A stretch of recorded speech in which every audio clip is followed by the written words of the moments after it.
déjà eu un peu le débat lors de précédents conseils.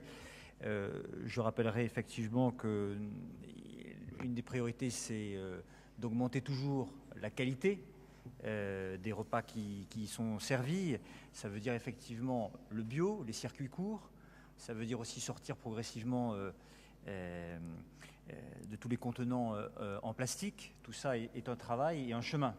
Et évidemment, il faut tout faire pour opérer cette transformation. Le débat sur la municipalisation ou pas peut être un débat. C'est un débat qui pourrait être lancé après, puisque maintenant il doit y avoir une nouvelle délégation. Ce que je crois, la priorité, la légitime attente des parents pour leurs enfants, c'est la qualité. Et c'est là-dessus qu'on doit se battre, c'est sur la qualité des produits qui sont servis et permettre aussi aux enfants d'avoir une alternative. Moi, je suis attaché à titre personnel à une alternative végétarienne pour tous les enfants. Je pense que c'est une demande de plus en plus importante des parents.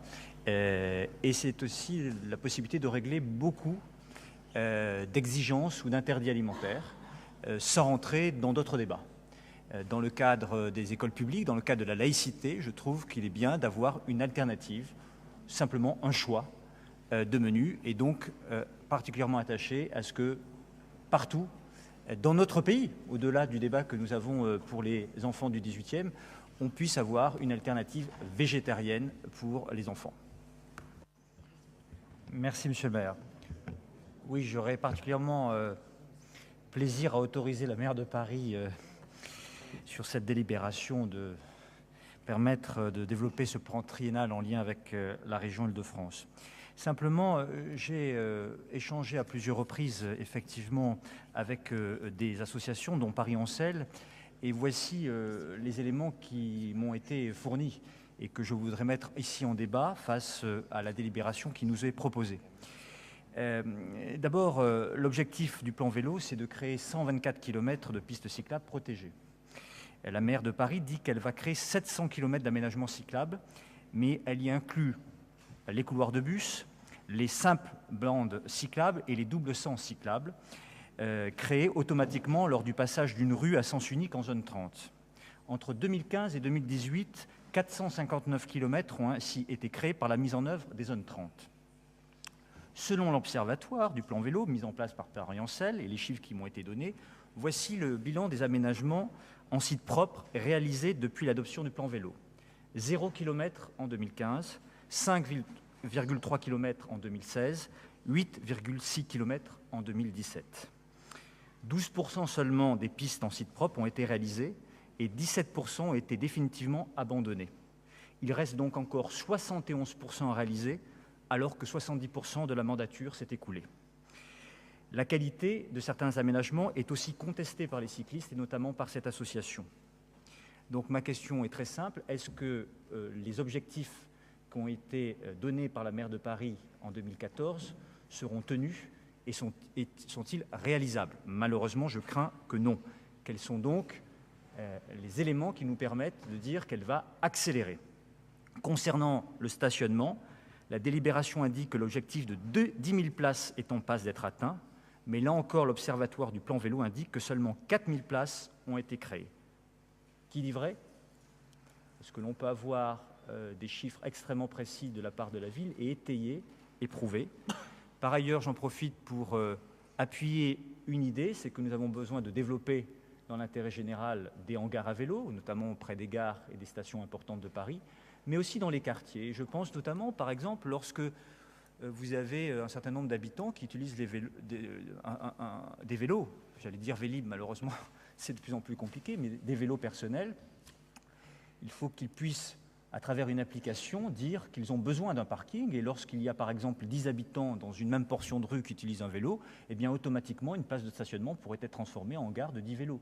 Bon, essayons d'avancer de manière extrêmement concrète, mais déjà partons sur des bases solides et fiables. Or, les chiffres qui sont donnés là par la délibération, parfois un peu évasifs, qui sont surtout des objectifs, sont contredits par les associations elles-mêmes.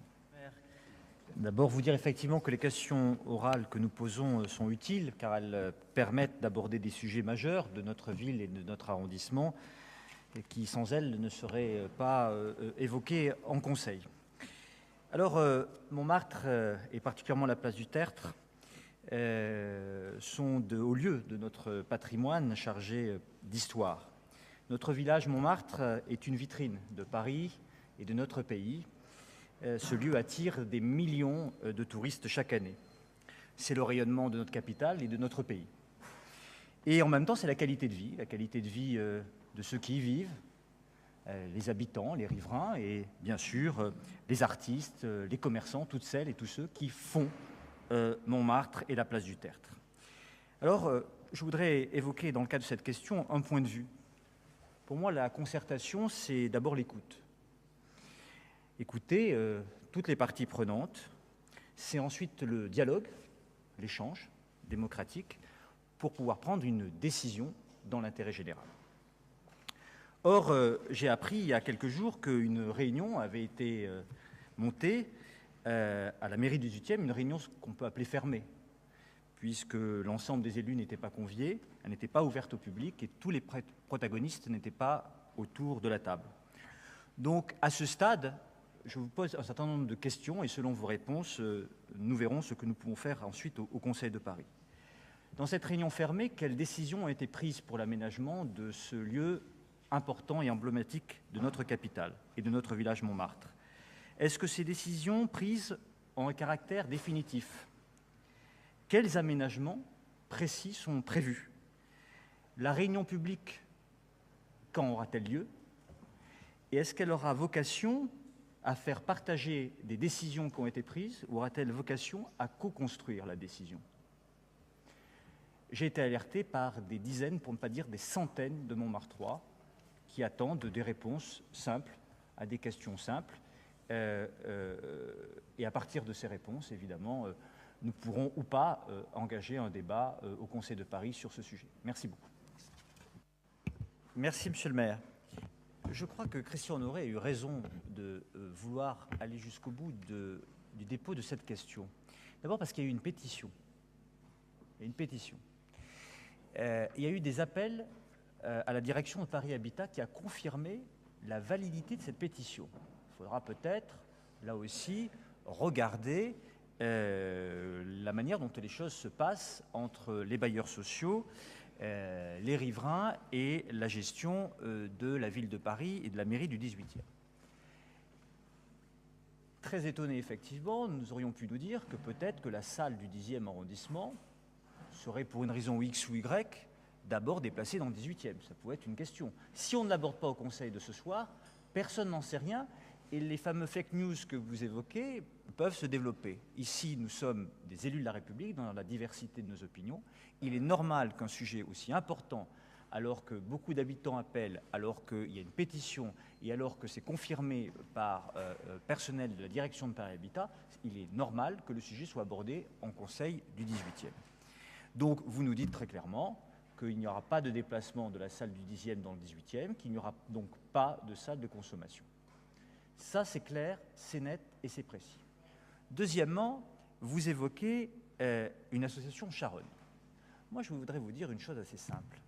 Je crois que dans ce quartier, il serait bon, peut-être, de demander, avant d'entamer des discussions pour la venue de telles associations sur de tels objets dans ce quartier, il serait peut-être bon de leur demander ce qu'ils veulent pour leur quartier. Parce que, légitimement, les habitants sont excédés de la concentration des difficultés toujours aux mêmes endroits. J'étais encore, probablement, vous aussi, porte de Montmartre et porte de Clignancourt ce week-end. Ce n'est pas une question de gauche ou de droite. Ce n'est pas une question d'orientation politique. Toutes celles et tous ceux que j'ai rencontrés sont exaspérés de la situation, exaspérés du proxénétisme, exaspérés des exactions dans le quartier, exaspérés de l'occupation illégale du domaine public, et même si avec les interventions des uns et des autres, on a pu améliorer un certain nombre de choses. Malheureusement, ils disent quoi? Ils disent, si vous pouviez nous amener un projet dans ce quartier, au moment où il y a un local qui se libère, qui nous permette de mettre en avant quelque chose de positif, faire venir du commerce, faire venir une association à vocation culturelle. Je reprends les mots, le verbatim, tirez-nous vers le haut. Et je crois que l'on peut vouloir s'occuper à la fois de ces personnes en grave difficulté, on l'a dit tout à l'heure avec Christian Honoré, qui sont en situation de précarité, en situation de dépendance. Mais pourquoi serait-ce la porte de Clignancourt qui devrait une nouvelle fois accueillir une association de ce type à cet endroit-là? Je pose vraiment la question et je pense qu'une bonne méthode de travail consisterait à entamer des discussions avec les habitants, de voir quels projets ils voudraient voir dans leur quartier Porte de Clignancourt et co-construire avec eux peut-être une décision qui permettrait d'apaiser et de tirer vers le haut le quartier. Et dernière question que je vous pose, quel est l'avis des habitants? Est-ce que vous les avez organisé une réunion publique sur le sujet? Quel est l'avis de la préfecture de police sur ce sujet? Est-ce que vous l'avez? Et l'avis du bailleur? Bien.